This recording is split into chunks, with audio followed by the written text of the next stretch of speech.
Commander Lecoq stood at the front of the class as her students for the semester filtered in. She was happy to see that most species of the Confederation were represented. No group was more boring to teach than a bunch of hulking males from war races with 2 brain cells to share between them. There were tiny galactins, frail Netixos, and the forever unusual Tulalops looking for spots to sit. Once all the seats were filled, Commander Lecoq continued to wait at the front of the class, saying nothing. The hall was one of the biggest the Academy had to offer and very noisy. The students were the future military leaders of the Confederation, and they were abuzz with excitement. Human Bullshit was the last series of required course before graduation and the only courses they were required to take this year. Still, Commander Lecoq stood silently at the front of the auditorium, staring down any student who dared look her way. Slowly, the noise in the room began to falter. Some students, especially the ones she'd stared down, looked around nervously. The Caculankian Military Academy was famous for its disciplined instructors who conducted their classroom the same way they had commanded their troops, for every instructor had wartime experience. But Lecoq just stood there, offering nothing to the students but a firm stare from her deep red eyes. Soon, the class fell deadly quiet. All eyes pointed forward towards the infamous instructor. Lecoq hadn't tried to be infamous on purpose, but enjoyed it anyway. It kept the annoying first years away. Finally, a brave rubellic spawn, after looking all around for some being else to do it first, raised their hand. Immediately, the large black billboard-sized screen behind Lycus erupted with light. On a field of black were blindingly white letters. "Put your fucking hand down, Connor." Everyone turned to the rebellic spawn, who instinctively retreated into their shell. Almost as one, they turned back to Commander Lecoq, murmuring, growing in intensity again. They were all talking to each other again. They were all talking to each other again, trying to figure out what exactly was going on. "Hello, everyone," Lecoq said calmly. "Welcome to Human Bullshit 101. The bathrooms are out the back door and to the left." Again, the room fell deadly silent. Confusion colored the faces of the students whose species allowed Lecoq to recognize the emotion. She just assumed the rest were equally confused as well. "Good, good." "Connor," Lecoq said to the student who'd raised their hand, "come down here." The rubellic spawn's head crept out of their shell, looking both ways. All the other students were staring at them. Clearly uncomfortable, the rubellic spawn began to stand when Commander Lecoq interrupted. "This has been your first lesson into human bullshit," Lecoq shouted, gathering eyes back to the front of the room. "Their name isn't Connor. That's obviously a human name. Regardless, none of you are talking. I have your undivided attention, and you now know to keep your guard up in my class. I got exactly what I wanted without any consideration as to the proper way to get it. That, my dear students, is some human bullshit." The looks of confusion slowly changed into understanding. They'd most likely heard that this course was unorthodox from last year's upper-class beings, despite the ban on students discussing the class. Some students began to take notes. The large screen behind Lecoq lit up with a list of names and large white words in the same font as before. "Stop taking notes." The flash of light from the screen grabbed the note, taking students' attention. Murmuring erupted throughout the room. "What?" Commander Lecoq shouted. "Did you think I didn't know your names? That I had to make up the name Connor? Did you think I couldn't pick out specific students, their actions, and call them out directly by name?" The students with enough good sense looked abashed, and those that didn't still had their looks of confusion. The confused students weren't going to have a good time in her class. She'd see to it. "Stop making assumptions," Lecoq continued. "War is quintessentially unpredictable. Expect the unexpected. Fog of war, and all those other terrible sayings. There's a reason those tired cliches have survived this long, despite being stupid. It's because they contain a grain of truth, and that grain of truth is more obvious with the humans than anyone else. Someone tell me why the Confederation lost its first war against humanity, Lekek said. No need to raise your hand. Just answer. They possessed revolutionary new tactics that gave them an insurmountable advantage that the Federation couldn't overcome, a small Simparica squeaked. Oh, Lekek marveled. General Kov, I didn't realize you were in my class. Shouldn't you be teaching history right now? Also, since when are you a Simparica? Lekek gave her best impression of a human look she was quite fond of, sarcastic. Don't regurgitate. Have an original thought. Anyone else? The room looked around nervously. No one wanted to be the next one to speak until the rebellic spawn from early piped up. They kept catching the Federation forces off guard by being unpredictable and doing whatever it took to win. That's quite the original thought there, Commander Lekek said. I guess I was right picking on you. The rest of you could learn something from Trilly here. The rebellic spawn gasped at hearing their name called out. Lekek hadn't been bluffing. There's a reason this class is called human bullshit and not human tactics or human strategy. Humans do whatever it takes to win. They'll put themselves through unbelievable bullshit to win. Frankly, it's ridiculous what they'll put up with. Who here has seen the latest Brock Brockworth visit film? Not a trick. Just raise your hand if you've seen it. Still apprehensive, hands slowly came up until nearly everyone in the room signaled they'd seen the Visifilm. Lekek would have been surprised if they hadn't. Visifilms about human exploits were wildly popular. And how cool was it when Sergeant McDavid broke his arm and couldn't use his rifle anymore, so he put his arm in a sling and kept fighting using only a knife. Heads shook up and down in a chorus throughout the classroom. Accept that wrong, Lekek scoffed. Humans are trained to fight and reload their Gauss rifles with only one arm. I saw it myself at the Battle of Monty. I was pinned down with a human private, a damn private, who could fight with one arm. Not that she had a choice. Her arm had been ripped off by one of those bugs. Lekek spit the word bugs. She got me to tie a string around the stump, cinching the blood, and stab her with morphine, a human painkiller. I took point, she covered my rear, and we got out of there. The trope of the noble human demanding to be left behind while their comrades escape is infuriating. A human will fight there, way out from behind enemy lines, bleeding from a lost limb, before they give in to the bullshit. Did she make it? The Simparica asked nervously. No, Lekek said solemnly. Her name was Private Connor, and she bled out 30 feet from our lines. Saved my life. Remember, humans aren't invincible. They just don't give in to the bullshit. That is the core of this class, Commander Lekek said, recomposing herself. Humans will put up with and put themselves through incredible amounts of bullshit. They'll make up bullshit plans and do it anyways. How are you supposed to counter a plan from a foe and doesn't follow their own damn plans? Because that's what you'll have to deal with if you ever fight against humans. I've fought against and alongside them, and I'll tell you this. War is bullshit, and no one deals with bullshit better than humans. Commander Lekek stared at the student, waiting for them to answer. Ah, the small Simparica replied hesitantly.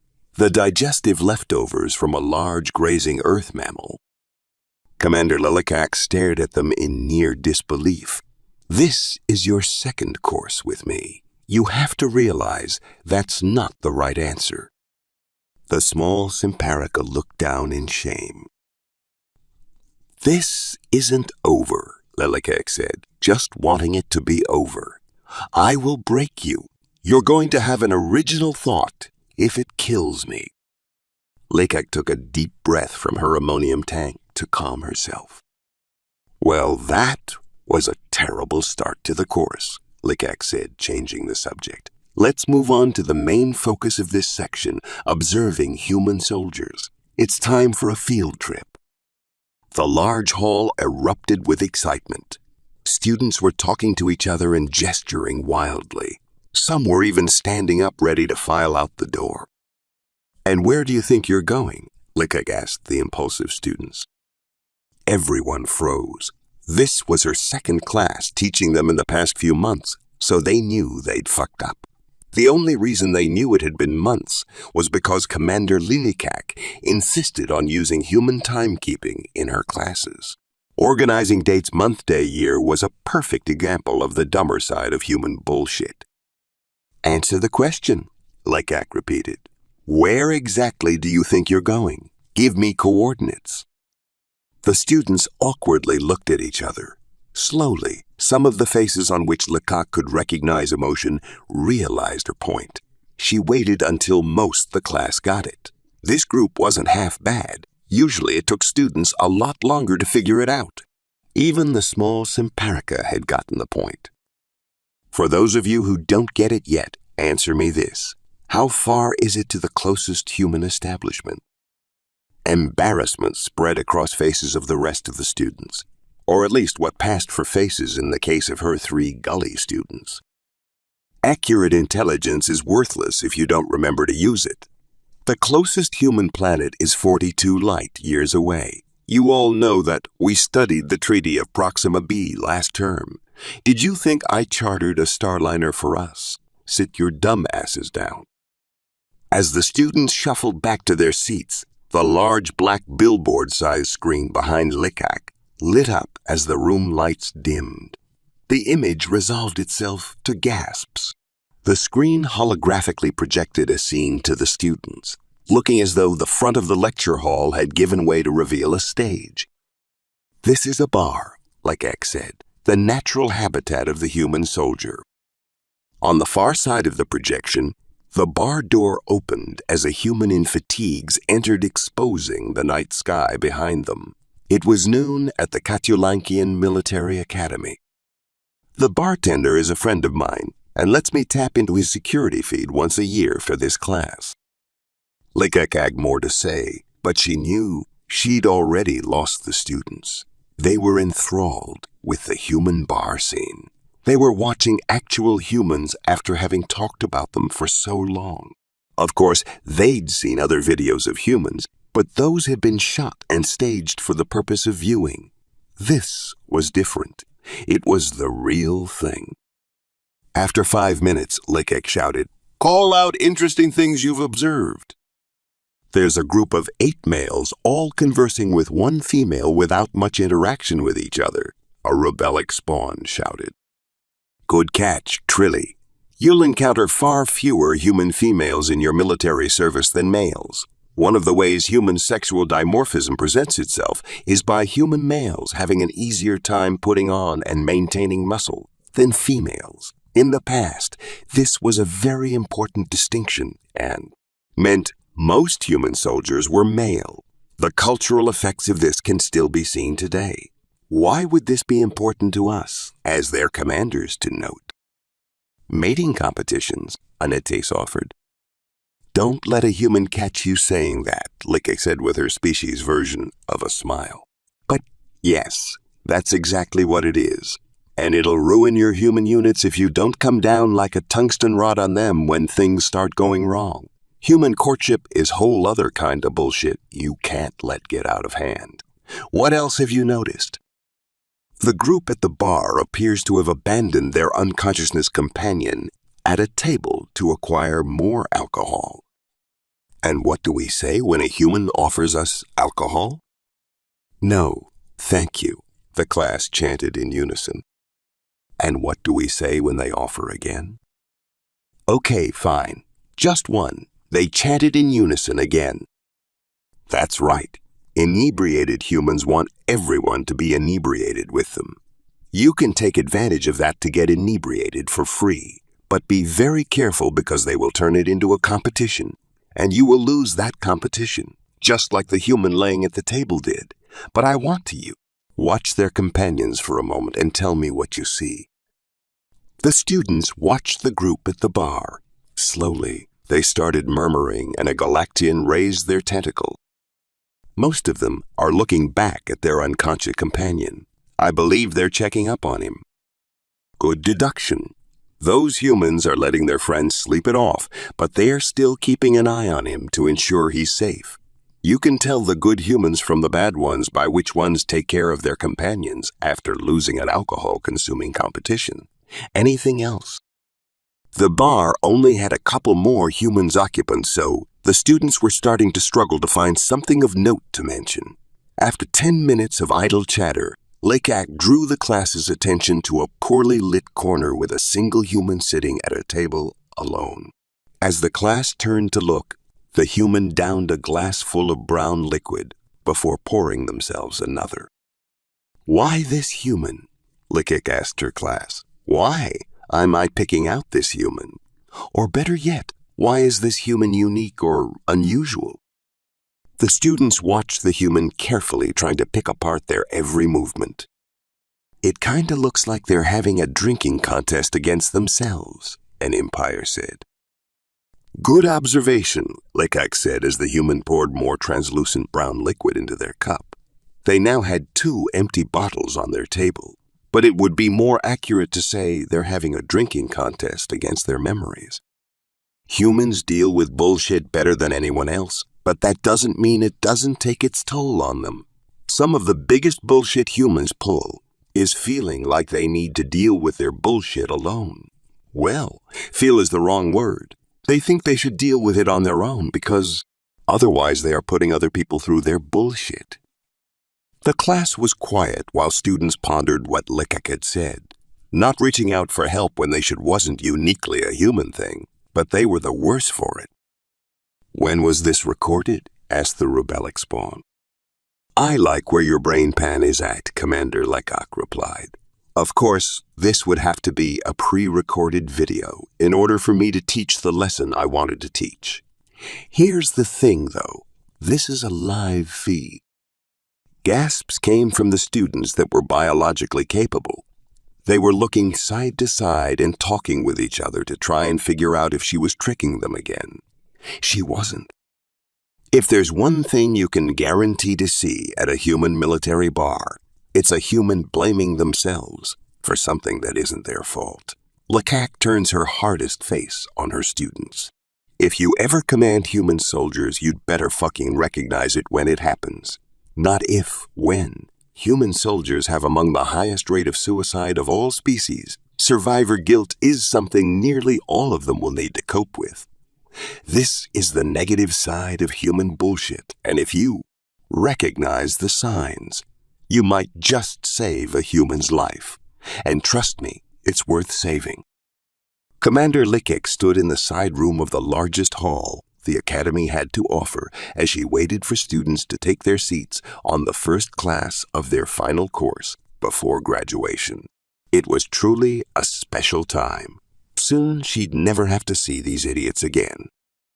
"You ready?" she said, turning away from the viewport in the side door to the lecture hall. "I hate doing this," Lekak said, the tall human in the room with her. "It's weird you teach a class about us." "Your wife is a xenobiologist," Lekak replied. "That's different, and you know it. Kara studies all non-Earth-based life, not one specific sentient species." "You'll get over it," Lekak said. "Anyways, you owe me." "It's degrading. I feel like a monkey in a zoo."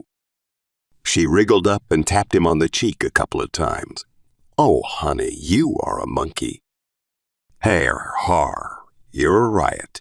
Let's get this over with." "I'll buy you a banana when we're done," Lekak said, heading out the door and onto the stage. By the time Lekak made it to the center of the stage, all the students had shut up, which was good. They were learning, or at a minimum, she'd culled the herd. Her class size had shrunk since Human Bullshit 101, but that wasn't unusual. Dealing with humans and their bullshit required a flexible mind and the ability to adapt, and some beings just weren't up to the task. Lekak found this absolutely fucking wild, considering the ability to adapt is like the main thing biological life is supposed to be able to do. Like that's just how evolution worked. How do you let down evolution? Well, by not surviving, she supposed. Which begged the question, how did these morons manage to survive long enough to make it to her class in the first place? "Greetings, my lovely students," she announced to the hall with what passed for a smile in her species. "How are you on this fine morning? Excited to nearly be done your training?" The students stared back at her in silence. She couldn't even make out the rustling of movement that was common for groups this big. Her face dropped to her usual scowl that was universally understood across all species. "Damn, I must be losing my touch," she said. "I didn't even get sup in the fall for it." The small Simparica almost held it together, but Leica could tell they were beaming with pride on the inside. "All right, without further ado, let me introduce to you the former Field Marshal for the Human Collective Armies, Liam Aberthorn," Ellicac said, gesturing to the side door. This time she got them. The room erupted with noise as the formerly still and silent students turned and started talking to one another. Lecac had expected this. She intentionally kept the course outline from the students until this exact point every year. Most of them had never met a human, and if they'd known this entire course was based around interviewing, talking to, and interacting with real-life humans, they would have been too excited to focus on human bullshit 101 and 201 and 201. Aberthorn walked out of the side door and onto the stage doing his stupid keep, his hand by his waist, while he waved thing that he did for being the former leader of one of the most powerful military collectives in existence. He had very little in the way of stage presence. "Here's how this course is going to work," Lekic started. "Every week, I will bring in a new human for you all to play with. You'll have the class period to ask them questions and chat with them. By the subsequent class, I want a detailed report on the interaction and the impression you got from them. You will also need to research their history, accomplishments, and failures before class to see how your impression of them in person does or does not correspond to your impression of them from their records. Aberthorn should be familiar enough to all of you that prior research shouldn't be necessary. You may begin questioning." Immediately, every grasping appendage in the hall shot up into the air. Lecac picked one at random. "Is it true that you killed a Pterantor with your bare hands?" "Yes," Aberthorn replied, hand reflexively moving to his prosthetic leg. "Did you really dive into pyranite-infested water and pull the crew of a downed helicopter out one by one?" "Yes. Yes." "Did they really have to hold you back from going in for the pilot because you were collapsing with exhaustion?" "Well, they definitely held me back from going in again. That much is true."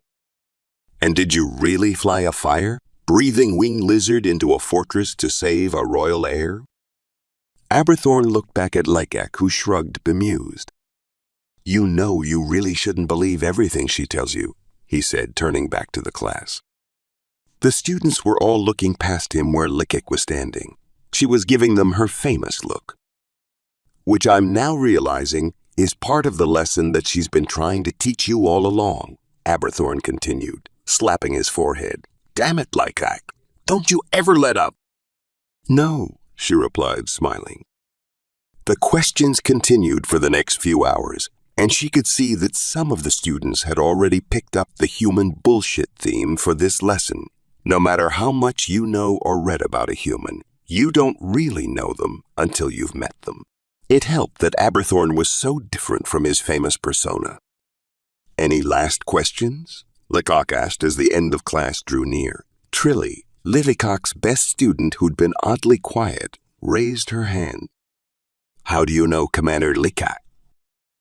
Just like that, Lecac was reminded why this unassuming rubellic spawn was her best student.